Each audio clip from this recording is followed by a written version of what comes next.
A new week and a new reality. Once unimaginable, a trade war with the United States is now firmly in place. And today, there is an escalation in tensions between Donald Trump and Ontario Premier Doug Ford. In the last hour, while Doug Ford was speaking at an event in Hamilton, Ontario, Trump posted this on social media, on Truth Social.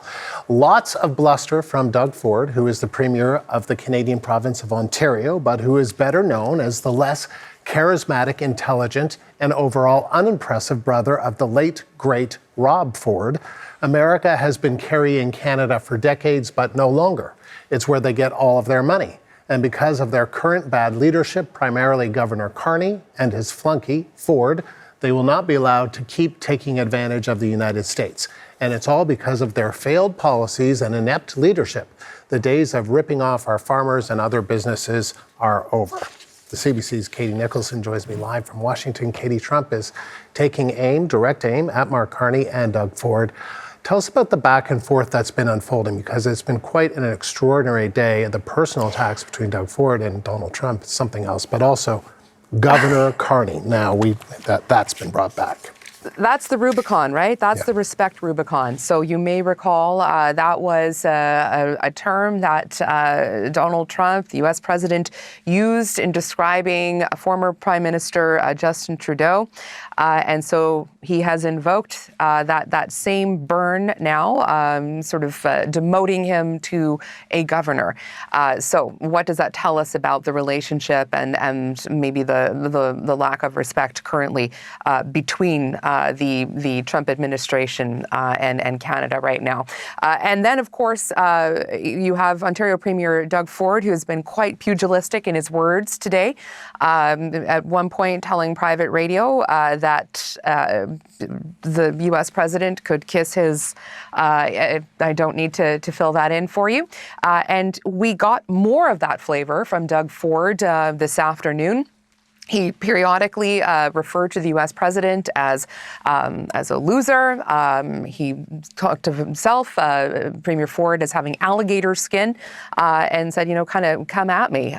He called the U.S. president a schoolyard bully. And he also suggested that Democrats and independents should how they should vote in the upcoming midterms. He suggested that the U.S. president might not even last his full 2 years should the House and the Senate go to the Democrats. So some, again, fighting words coming from the Ontario Premier after this sort of slew of increasingly escalatory posts from the U.S. president, including one this morning in which he appeared to float a new 50% tariff on autos and steel starting in January of 2027. But that 50% number is already in play. So we did reach out to the White House for clarity as to what it is the U.S. president means by that, as well as to the U.S. trade representative.